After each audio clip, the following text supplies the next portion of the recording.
Welcome to the Dealing with Goliath podcast. The mission of Dealing with Goliath is to sharpen the psychological edge in negotiation and high impact conversations for business leaders with skin in the game who want to be more effective under pressure, uncover hidden value, and increase profitability. With expert guests from across the business spectrum, we deliver gems of wisdom, delving into their methods, their thinking and approach to business, life, and to problem solving. This is the Grande Cup of Insight, long-form podcast interview, where we take the time to delve a little bit deeper into our guests' experiences, stories, and get those priceless nuggets. I'm your host, Al McBride, and my guest today is Michael Sapersky.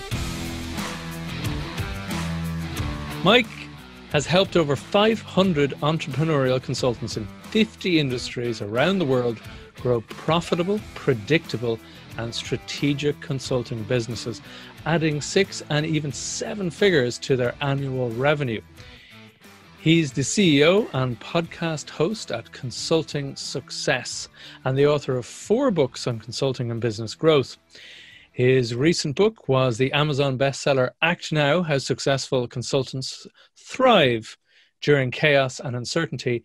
And I'm pleased to announce he has a new book out next week called The Future of Consulting: How to Turn Today's Opportunities into Tomorrow's Business Advantage. And as I say, that'll be available from April 6th. So at the time of recording, that's next week. So Mike, great to have you on the show. Yeah, Al, thanks for having me, and great to be with you. Always enjoy our conversations.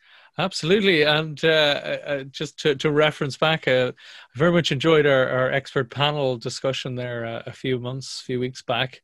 And so I've been very keen to have you on the show. So thanks for joining us. Tell us, that's a very interesting book title. It's really sparking some interesting thoughts in my head there. Talk us through what the premise is, and what's in there, why you felt the need to write it too. Sure. So I'll take us one step back. April of 2020, kind of the height of COVID, at least in North America, where we saw a lot of people just really acting almost like deer looking into the headlights of a car, right? Frozen, a lot of uncertainty, a lot of chaos, a lot of fear, not knowing how to navigate the challenges presented in the business environment. And this is, was certainly true throughout the whole world at different times as COVID started to really extend its tentacles, throughout the globe. And at that time, I knew, I really truly believed that the best path forward was not to wait, was not to, put your head in the sand and hope that things get better. The best path forward was to take real action, hence the name Act Now for the book. And so in about 3 weeks, together with our team, we went from concept of the book to getting the book and publishing it and putting it out there into the world in about 3 weeks' time. And that book was really a collection of interviews and best practices of what people were doing, and what we were also doing in our own business to navigate the challenges during that really challenging time. And so here we are, almost April of 2021, right? 1 year later. And I think a lot of people are starting to see the light at the end of the tunnel. Certainly many places, across Europe and elsewhere are still locked down, or are still, with a lot of roadblocks in front of them. Mm-hmm. But other places in the world are certainly starting to open up. And I think that as vaccinations roll out, right, people are starting to kind of see that light. Now, that's exciting and it's wonderful. And it's, hopefully we can celebrate that. However, I think it's also dangerous. And the reason why I say it is dangerous is because very often people are now already thinking about, they're starting to kind of think a little bit about the future, but they're not necessarily thinking about what are the lessons that we can learn from what's just happened over the last year. And so the whole idea of the future of consulting is to really help people get clear on what can the future potentially look like. So I'm not talking about 12 months from today. I'm talking about 3 years, 5 years, 10 years down the road. What could the business of professional advice and professional services, whether you're in coaching, consulting, or, art dealing, what might that dynamic look like? And then what can we learn from what's happened over the last 12 months or so? And so the whole premise of the book, where we compiled a lot of data, we interviewed a lot of successful consultants, and asked, what have you changed in your business, but what also are you thinking might the future look like? And what are you doing to start start to, what are you doing in terms of planting seeds now that can benefit you down the road and in the future? And so the idea is, how do you future proof your business? How do you take the steps today that will not only benefit your business now, but will really set you up for a lot more stability in the future? Because if I look back, Al, and kind of analyze the most successful people that I know, or just people who have been successful throughout this pandemic to this point, they're people who didn't just start taking action at the time that the pandemic started. The most successful people are those that had already planted the right seeds in terms of relationships or their business structure, or they had already moved things online well before the pandemic started. And so they already had a lot of these assets in place, and so they were able to weather the storm much more successfully, and without all the bumps in the road that others had. It doesn't mean they didn't have challenges; they certainly did, but they were able to overcome them. The future of consulting is about getting very clear on, when we think about the future of this business, what can you actually start doing today? So for example, you want me to kind of go into a few of the yeah, but areas? I was going to say, so if someone is in that position, however well they have weathered the storm, as you said, they're somewhat an entrepreneurial consultant, and they're thinking, yeah, now as you say, things are brightening up, we're coming out light at the end of the tunnel stuff, right? I want to do something now that will build good things for me going forward in the future, as opposed to what I have been doing maybe up till this point. Well, because here's the other thing, right? I mean, there's been economic collapses in the past. There will be economic collapses in the future. There's been pandemics in the past. There will be another pandemic in the future.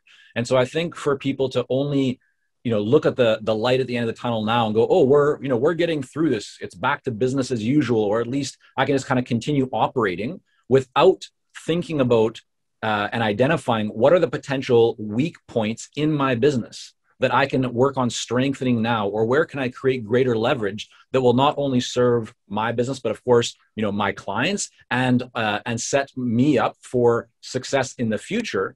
That's what the future of consulting is all about. And that's why we want to get that out into the world. And we're offering the book for free when we first get out there, because we really believe that people can be significantly more prepared for future uncertainty. And it's not a question of, if it will happen, it's only a matter of when. And so looking back at the people who were, again, able to navigate very successfully, they're the ones that took steps to think about the future and set themselves up for success. And I think now is a really great opportunity for everyone to look at, what did I maybe not do that well, or what area of my business is susceptible to to an attack, or to some weakness, and how can I start to fortify that, and how to kind of start to strengthen that, and put the right strategies, processes, systems in place, so that I have a lot more leverage and I have a lot more opportunity to grow, and so that when those challenging times do come back, because they will, you'll be significantly ahead of others in the industry, which will not only allow you to deal with those moments a lot better, but you'll actually be able to grow. Absolutely. You're reminding me of Nassim Taleb's book Anti-Fragile, where he was talking about Sure.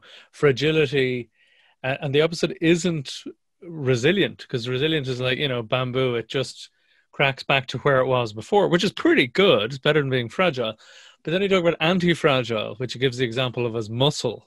So with work, it actually grows. It doesn't stay the same or go back to where it was. And that's what it sounds like you're doing, is making businesses more robust, but actually to be able to take advantage of these situations. I would suggest also, I would add that just, the next pandemic could be decades and decades away, hopefully. But it's just any industry uncertainty. Correct. Like a huge, as you gave the perfect example, a huge amount of people who are used to working in person and not moving a lot of their stuff or structures to work online. Just as you said, like I was lucky that a lot of the people that contract with me, that we do quite a lot of trainings online, and that's what we were able to move into that space a little bit easier than a lot of others. So, Certainly. and that's just one example that, as you said, so it's fascinating stuff. So what other things can people do? What else comes out in that book? So we get the idea. If they're on board with future proofing, they're on board with being anti-fragile. One thing I would just ask you on, actually, sir, just before I forget, was you were talking about bringing up and improving people's weak areas. And this is more of a general philosophical question, but where do you feel they should compound their strengths versus bring up their weaknesses? I need to ask. So, I mean, it's a really great question. And this is something that I talk with clients quite a bit. And the idea is I do believe that it's much more effective to focus on your strengths rather than trying to compensate for your weaknesses. Right. However, at the same time, this exercise is not so much about looking at your personal weaknesses or, so for example, if you're really great at videos, but you really don't like you're not good at writing. I'm not suggesting that you try and get better at writing because you're already good at videos. That's right. So lean into your strengths. Don't try and compensate for your weaknesses. This exercise is to ask yourself, what happens? So let's just take the example with COVID. If your business, 90% of your revenue is generated from giving in-person talks. Well, if you did an assessment on that, you might think, well, what happens if I wasn't able to give an in-person talk? What would I do? And so now we could say the same thing. What if I'm generating most of my business online, and most of my business comes from meetings that I have been going to, or most of my business just comes through referrals in my network. Like 90% of my business comes, let's say, from referrals in my network. You might identify that as a weakness. And so, because what if all of a sudden, there's a big challenge in an economic challenge, and those referrals start to dry up, or you decide to move someplace where those referrals aren't going to be beneficial to you. So just as an example, you might identify that would be the weak point. So what would you then do to overcome that? So then the exercise would have you think, okay, well, one way to overcome that would be to start to build a community so that you aren't so reliant only on referrals and your network. You start to create a community where you are seen as a leader, where you can demonstrate value, where you can have regular contact with people who you actually want to help and serve. And that now accelerates and amplifies the amount of referrals that you can get, but also the amount of people who are your ideal clients that you are in, quote unquote, direct, whether it's virtual or in person, but direct contact with on a regular basis.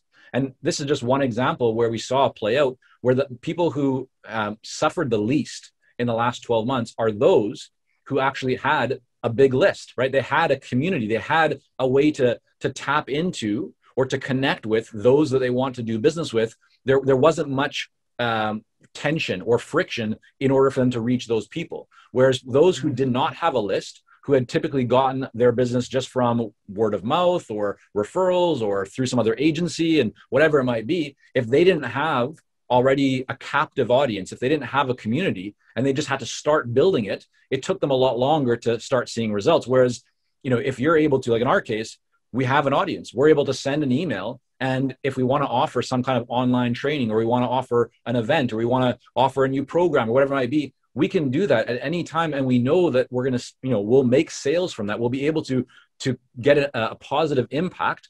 How positive depends on what the offer is and so forth. But having that community is the asset. And so that's the whole idea of this exercise, to identify, what's working in your business and ask yourself, well, what if that didn't work? What if something completely changed? How could we navigate it? And the idea is not that you have to necessarily make the changes, but even just being in a position where you are prepared to make the changes. You've thought through those changes. You have a plan of action or a backup plan that you could bring to the table is really powerful. Because, imagine if that situation does happen and you've never thought about it. You never spent the time considering how could you navigate that? Well, now you have to spend the time, and that could take a long while to actually think through and figure out.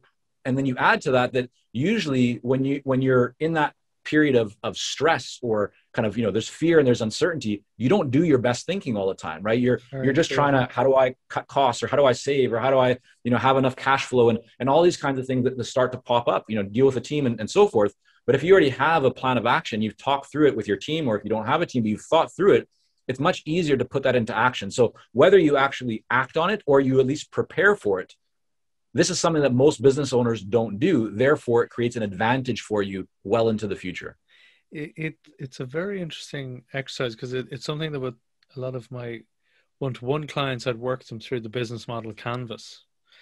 And in that one page, they often say, oh, wow, I'm really vulnerable right here. Through maybe it's the channels for their clients or whatever. Maybe it's a major supplier of one of the things that, if maybe they're not consultants, but, it shows where suddenly, oh, there's huge opportunity over there, though.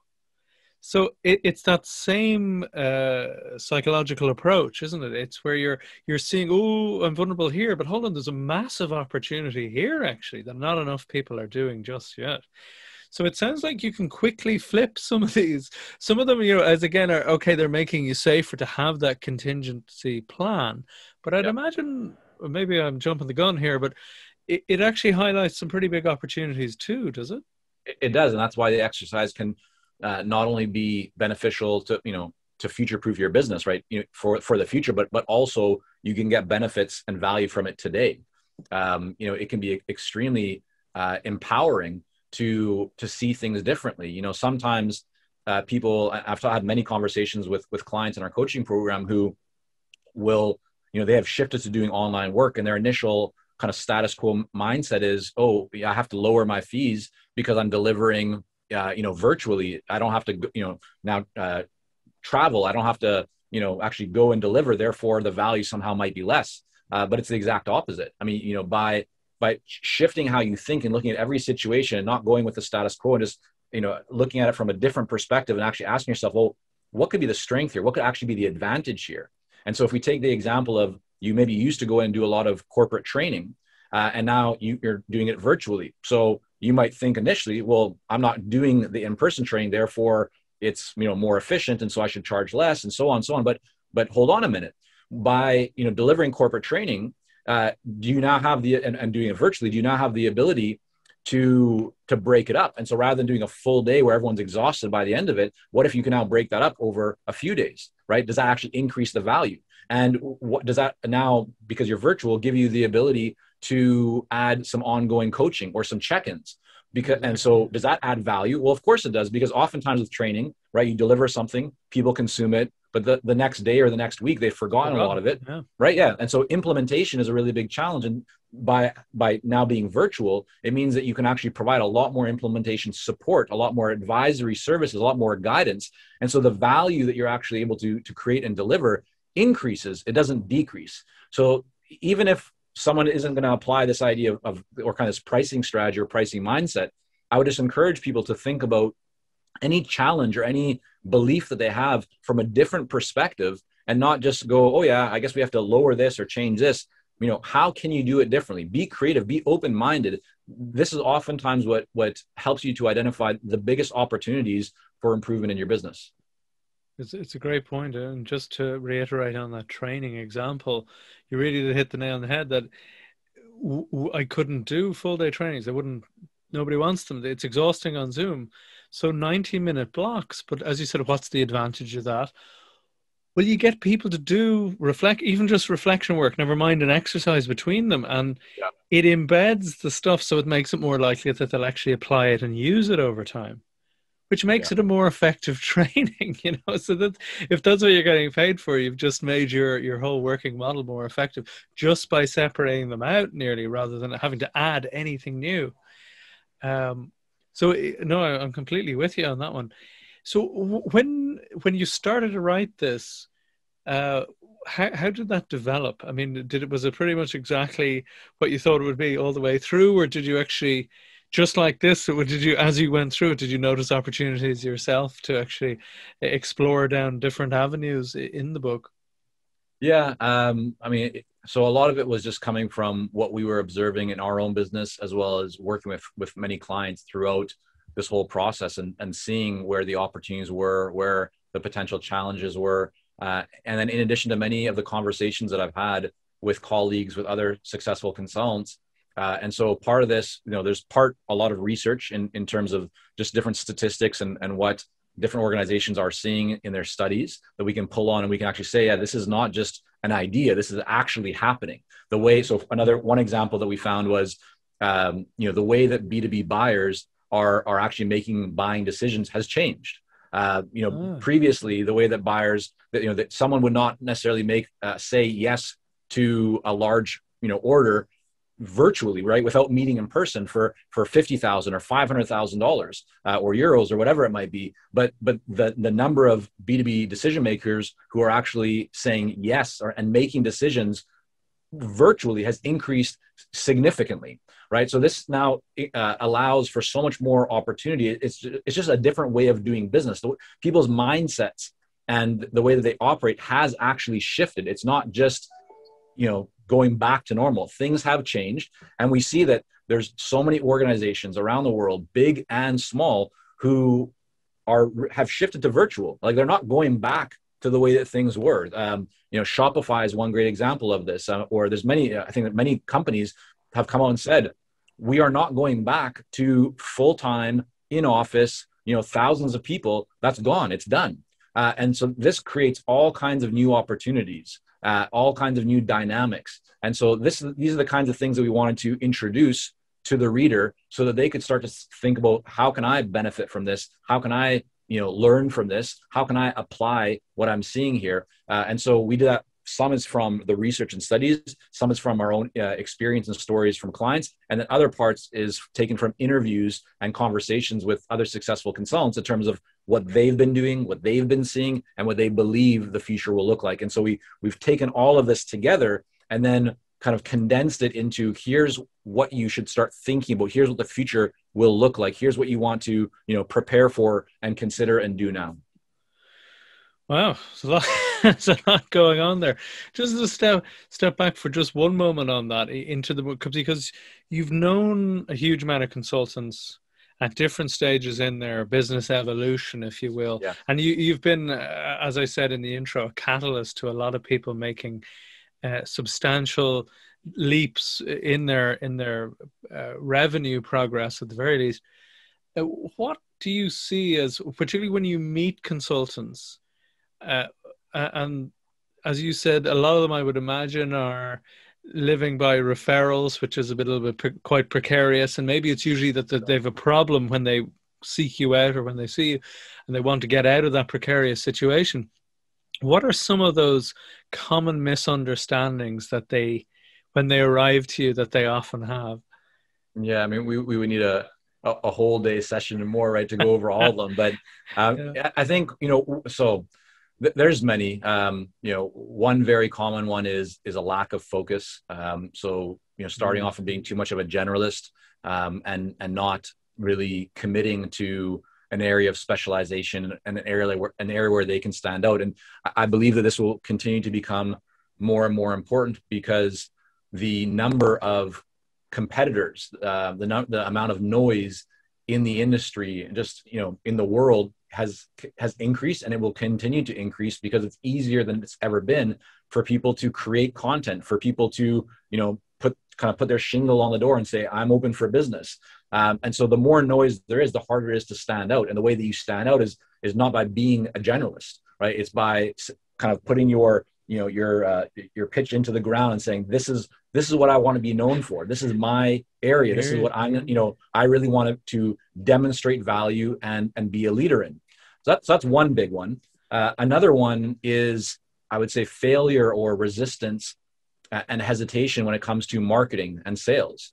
And so I'm not talking about being a hardcore, high pressure salesperson. Nobody likes that, especially in the consulting industry, because that's an industry really based on developing relationships and delivering value. But when you look at those who are truly successful and are able to weather, challenging market environments or downturns, there are those who have really taken the steps, or they've taken action, they've planted the seeds when it comes to marketing and to promoting, not themselves, but promoting content, promoting value. And that, I think, is, again, something that a lot of people hesitate on. They try and kind of get by. They go, yeah, I don't really want to write articles, or I don't really want to, have a podcast or do videos. And I just want to do the work, or, and so they know deep down inside that marketing and sales is important, but they don't fully commit to it. And while we can always find examples of people who have done very little marketing, right? They've been successful. They just get referrals. There's always people like that. However, if you really dig deeper, below that, what you'll find is that most of those people have also created content. Maybe they've written a book, maybe they have a podcast, maybe they've put out white papers or articles, but they've done some form of what some people call thought leadership, and they've done it pretty consistently. And so that is, I think, the big opportunity for a lot of people is to just look and say, you're going to need to do that at some point or another.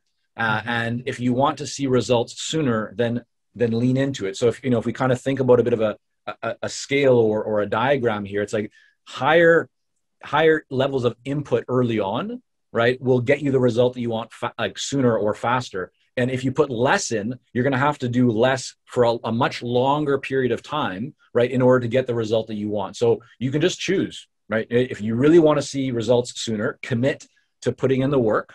If you don't want to put in that work early on, just know that it's going to take longer. But I do believe that there will be a real separation or a bigger gap between those who have success and those who don't, because those who truly demonstrate leadership and are able to build a community and to build a brand will receive an exponential amount of attention and therefore business. And this is not just, I think, I don't believe that's just my belief, because if we look at science, if you look at nature, the Pareto principle, right, 80-20 proves this scientifically, that it's always going to be that in any given market, there's going to be a very small percentage of people who will dominate that market and receive the vast majority of the business. And everyone else is kind of left fighting for the scraps. And so that's the opportunity for people, is to go, okay, what market do I really want to own? Even if it's something small as a starting point, what do I want to dominate? Yeah, you got Blue Ocean strategy. Yeah, absolutely. Don't compete, right? Carve out your own market and own it. Yeah, absolutely. 100%. And so that would be my encouragement. I mean, and I know I'm taking a bit of a long path to get to answer your question here, Al, but that's where I see the opportunity for people. And I'm just, I really hope that people will grasp that, embrace it, and act on it. It's very interesting in the thought leadership and what a friend of mine would always refer to as vertical specialization. We always have this discussion / argument on what level of specialization is required. But that I'm completely with you, because this is why I'm not a negotiation trainer. I am not a coach. I am a coach in the psychological edge of negotiation. So it's quite a particular niche, and that was exactly that thinking, and that's where the podcast came from as well. So I'm completely with you on that one. Just on that idea of vertical specialization, I know again it's a huge topic, but how would you encourage people to go, well, how do I know when I'm specialized enough versus maybe even too much, dare I say? Yeah. So coming to that question, the way that I think about this is, the more energy, the more effort, the more that you create. So the more that you really take steps to build your brand and to get content out there and to be known, the less that you actually need to specialize. So I'll rework this. Let's take the idea of negotiation, right? There's a lot of consultants or firms out there that work in the negotiation space, and you can find probably the most successful of those don't just offer like negotiation for police departments. Like they're doing a lot of things. Well, how can they do that? If you look at how they can do that, it's because their brand is recognized. They're known in the industry. And how have they gotten there? Well, they got there because the key person has written a best-selling book, or they got there because the key person or the brand or someone involved in the organization does a lot of speaking, or because they used to work at a big company and have a vast network. So there's something going on that allows them to receive a majority stake of the market share and of the attention, which therefore allows them to really win business without being as specialized. But now imagine that you have to compete with that same firm.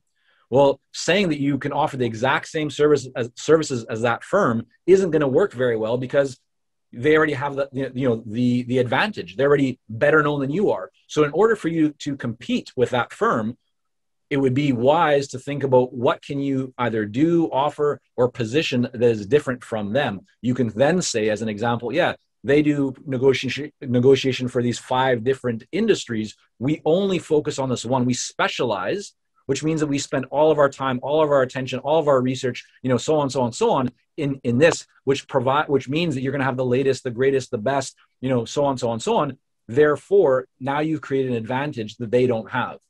But if you try to say, hey, we're these small guys, we only, specialize in this one area, and someone else is like, that's what I'm getting is you can't necessarily look at the success that somebody else has where they're a little bit broader and more general and say, right, if they're doing it, I can do it too, because you want to reverse engineer and think about how do they actually get to where they are. And most likely it's because they've invested a lot more time, energy, right, and probably money as well into taking the brand and the business to that higher level, so it is more recognized. And that's why you'll also find in most cases that the most successful firms, companies in any different industry start off with a very specialized offering.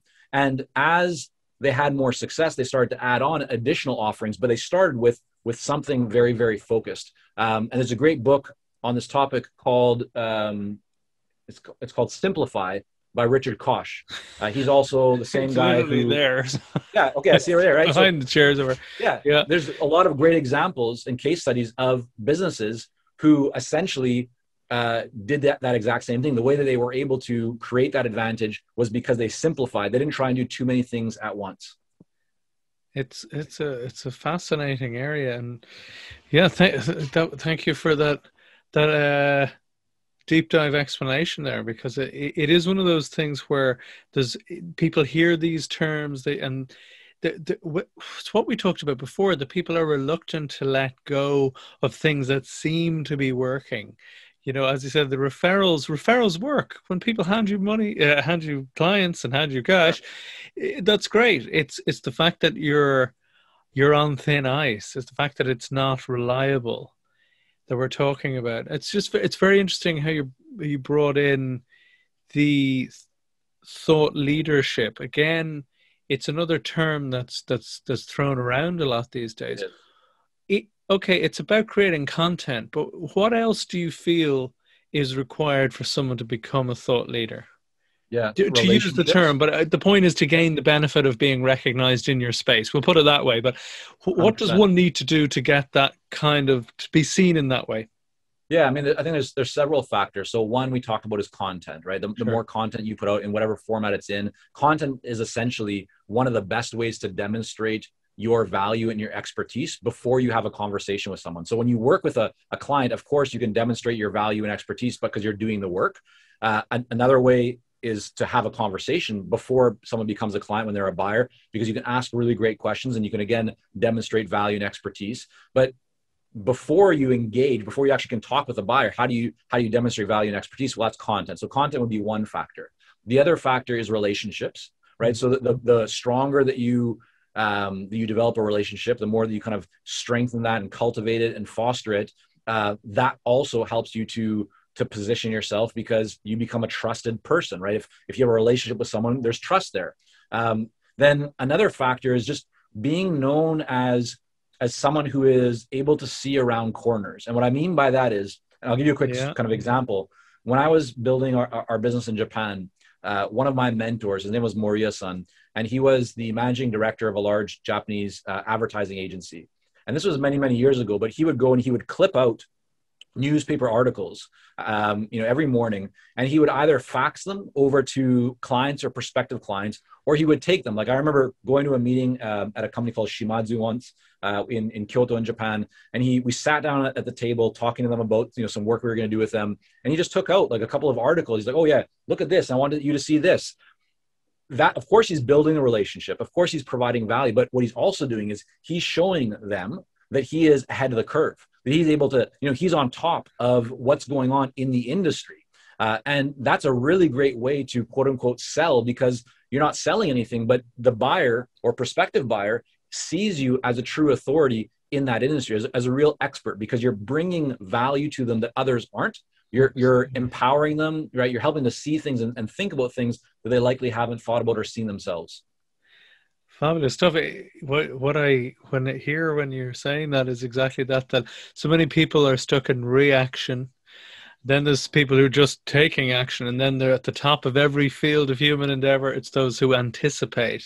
So exactly that, seeing around those corners. Yes. Fantastic stuff. Well, thank you so much, Michael. It has been a fabulous conversation. Great energy in it, and I'm very much looking forward to having a deep dive read into that book. So I will post the links to it under this, under the podcast and under the video. And I think everyone should read it. If you have any interest in consultancy, if you're working in consultancy, it is hugely valuable. I've read some of your previous books and they are super. So best of luck with it. Thanks so much, Al. Really appreciate it. So just to say, where can people learn more about you if they want to follow up with you? Yeah, so consultingsuccess.com is kind of the home base for everything. If you want a bit of a deeper dive into some of our best content that we've kind of compiled over the years, you can go to consultingsuccess.com/blueprint, and that'll get you a 47-page guide with some of our top articles. And you'll also get a few emails after that where I go deeper into my story of building consulting businesses, and you feel free to unsubscribe from those emails, if they're not relevant for you. But I think you'll find them pretty amusing. I get pretty open about my experiences, the good, the bad, the ugly. So yeah, that's over at consultingsuccess.com/blueprint. Excellent. And don't forget the podcast, of course. Yeah, we got the Consulting Success podcast. It's super stuff. Yeah, you'll find you find that on any podcast player. But if you also go to consultingsuccess.com, you can see the podcast there. And yeah, I mean, we're just really loving where that's going, and feel pretty surprised and excited and honored. I mean, I think we hit over 45,000 downloads a month last month, or in the last little 30 days, and it just keeps growing every month. So it's really exciting. Fabulous stuff. Best of luck, Mike. Thanks. Talk to you soon. Thanks so much, Al. Cheers.